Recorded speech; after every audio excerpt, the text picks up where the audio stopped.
Do you think the digital nomad lifestyle actually works out in the long run?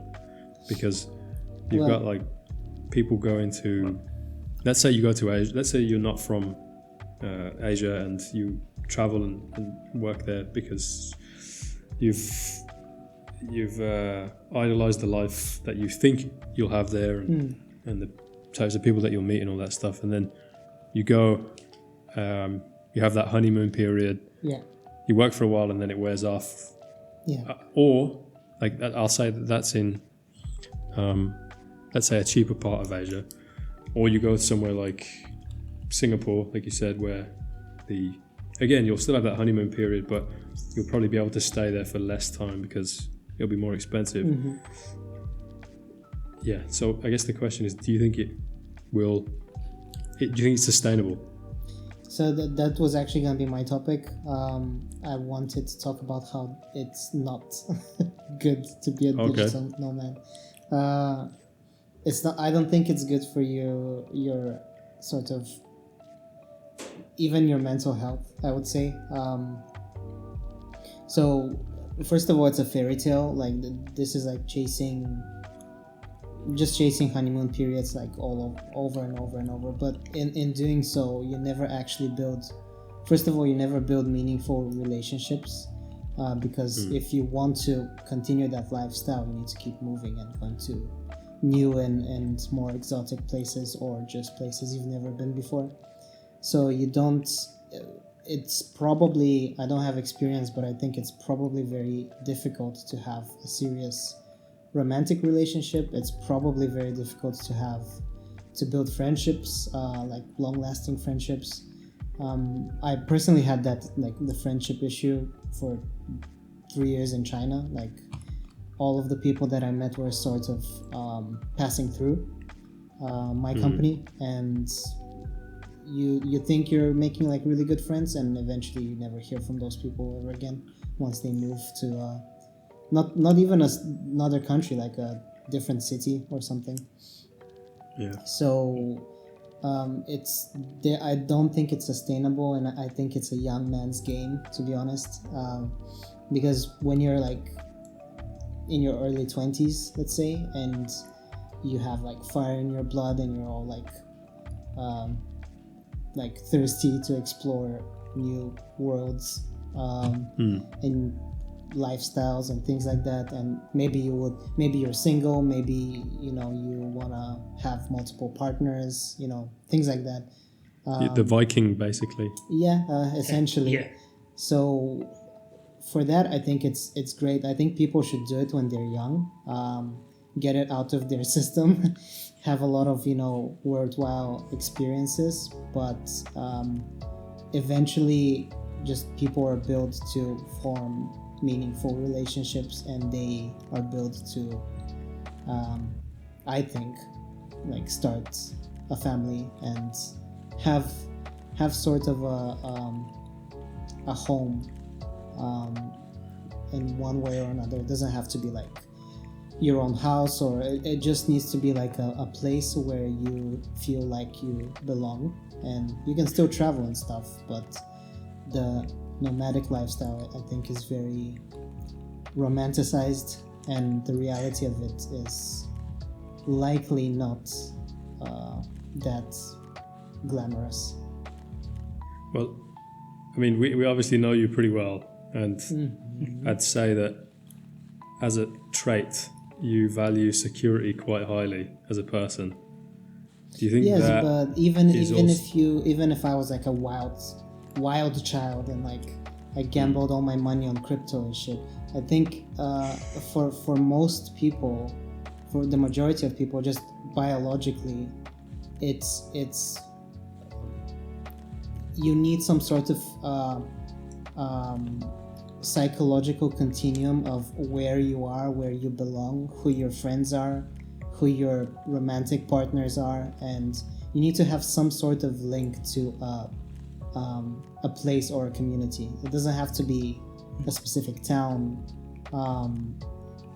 but it wouldn't be a new place every 6 months for sure. Like that's just not. What if the people get a kick out of being like the outcast and the new person, and I don't know. Yeah, you can do that for 20 years, and then you're 40 or like 50, and you're the weird guy at the party on the beach in Thailand, right? With a guitar. So, yeah, eventually you'll be so much the outcast that you would not be approached by anyone, and it's probably a very lonely life, to be honest, because you wouldn't necessarily be rich either, because you would be spending all your money on like hotels, food, partying, right? Like, I mean, but partying is an entertainment, doesn't have to be actual parties. This is with the assumption that the person doesn't have a romantic partner, though, right? Because if they do and they travel with them. Exactly. So the only exception that I could think of to this is finding a romantic partner that you match with, and also they like this lifestyle. So you can have like a partner in crime, essentially, and you can travel the world together. But it's very, very, very difficult, I think, to...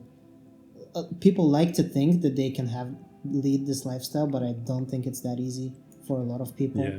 And I think especially people that haven't been traveling much and living in different places, they underestimate how much they rely on their existing support network in those places. Especially women. Like, I don't mean to be... Actually, I do mean to... I do mean to say this, that it is different for men and women, because women value human relationships a lot more than men do. We can get attached to like things and stuff like that. Some Jordan Peterson knowledge for all of you. But it's not right. Yeah. You see, women, they get attached to each other, whereas men get attached to objects. Yep, exactly. That's the worst Jordan Peterson impression. But it's exactly the it sounds quote. more like Kermit the Frog. Exactly the quote I was looking for there. So yeah, that would be an extremely rare exception case that I don't think is... Like, you might meet a person that tells you like, my favorite thing is to travel and go to different places, and then you spend like 6 years with them, and then their biological clock starts ticking, and they're like, I want to have a child and settle down. And you're like, but how about like the waves. Philippines next week or whatever? Yeah. So depends if you care about having kids, for one thing. That's another thing as well. Yep. So you care about having kids. If you care about having friends. Yep. Lol. Or if you already have friends, I think that's probably another thing. Or close friends, anyway. Yeah, but how far are you gonna go with having friends who maybe they travel with you in the beginning, and then eventually they all settle down because that's what the majority of people do, and ultimately I think it's a lonely experience. Maybe not in the beginning, but ultimately it's not sustainable. That's sort of my point. Well, I think it doesn't have to be like a zero-sum game where you do it or you don't, right? Like, I think you're not doing it so you'll be homeless for your entire life, and not homeless. That homeless is the wrong word. By which I mean like you'll be going place to place. Yeah. If you spend, like that guy I was telling you about, the Chinese guy that was working in the restaurant and spending 6 months of the year in one place and then 6 months traveling. Yeah. I think that balance, maybe not that exactly, but something equivalent to that, might be an interesting solution for people that are looking to be digital nomads for the long term. Yeah. Because then you have that support network for most of the time. Again, all of this is from an extremely privileged position, so we're probably only speaking to a small minority people. Here. Our entire audience. It's true. If you're struggling to make ends meet and stuff, then it's just not financially plausible, really. So and that's also assuming you want to be a bartender or whatever your friend's job was for the rest of your life. because Yeah. if let's say you wanted to build a career, that's also very Yeah. hard. Because like freelancing is great, and I'm like pro freelancing for sure, but it's very difficult to like rise in the career ladder when you're freelancing and you're not building again relationships at a particular company. And just to find the work as well, every 6 just months or finding work. whatever. Yeah, that'd be stressful, I think, if you constantly have to look for work. Yep. So there's a lot of these like underlying issues that people just blanket with like, oh, but I'm traveling and I'm doing yoga in Bali or whatever. And I mean, yeah, it's great, but at some point you need to wake up and face the music. Yeah. But how many people go with the intention of never coming back or never settling down, you know? No, I don't know that. I certainly plan on staying somewhere at a certain point. Yeah. Just I travel don't forever. know. I know, I would say a couple personally, like distant acquaintances from uni. I think you know one guy that I know who went to Nepal, for example. So yeah, I think I know a couple of people, and I know it's like a common I wouldn't say common actually. I know it's like a trendy thing to always be looking for the next best thing, right? Like people justify it with like that Steve Jobs quote, like, "Oh, stay hungry, stay foolish, never settle. Like don't accept anything but what you want to do at that exact point." And the thing is like that always changes, so it's also not sustainable to just keep switching countries and switching jobs or whatever it is.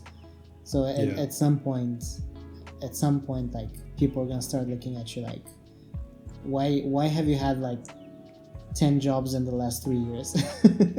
Like what's wrong with you? And they'll stop hiring you, like, because you lose that dependability, right?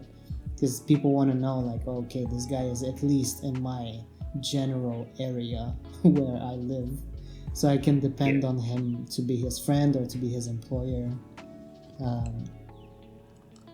But yeah. Well, is that going to be necessary though? Because with how remote working has progressed over the last couple of years, I think that it will definitely open the workforce. I think an interesting topic with this actually is that, for example, in our field of tech, the predominant majority of the workforce is or was in Silicon Valley for the high-end positions, working for the top tech companies. Whereas now, I think that's slowly starting to open, or not even slowly. I think over the last year, there's been a rapid increase in globalizing that workforce, and now these companies are hiring people from all over the world, regardless of the proximity to Silicon Valley, where they're probably headquartered. And I think that it just opens up so many opportunities for countries that didn't have this privilege before, and they definitely had the skill, just not the opportunity. And now they've got the opportunity, and I think it's going to change the landscape of I think of the term digital nomad, because it will open up, like I said, so many opportunities for people that didn't have it before.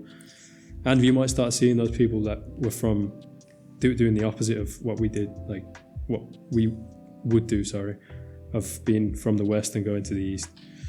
You might see people from the East a lot more going to the West to work in London, France, wherever. Oh, that was bad. And yeah, it's because I think it was Airbnb that released some stats saying how their workforce had changed, where they were hiring mainly in Silicon Valley, and now that's starting to Yeah. expand. Yeah, because you don't need to anymore. For pretty much every digital company. So But- you're kind of forced to be a digital nomad almost by remote work. Ouch. It's bad. Well, not really, because they can't change laws. But you can Like still- you still need to be a tax resident somewhere, and for that to Yeah, happen, you still need to have that's like true. a central place where you stay most of the year. What if you're a contractor though? Yeah, you- exactly. So you need to be a freelancer essentially. So you need to be. This would not work with like full time. I get what you're saying, and I think it's great, but for digital nomads, it's still not gonna work because their whole point is that they wanna. If they feel like it, they wanna be like in, I don't know, just a different place on a whim. So they would need to freelance and probably pay tax in multiple different places depending on how long they stay there. But with the progression of remote work, I think there's a possibility that these tax laws and visa situations may become more fluid. So Hopefully. that you can.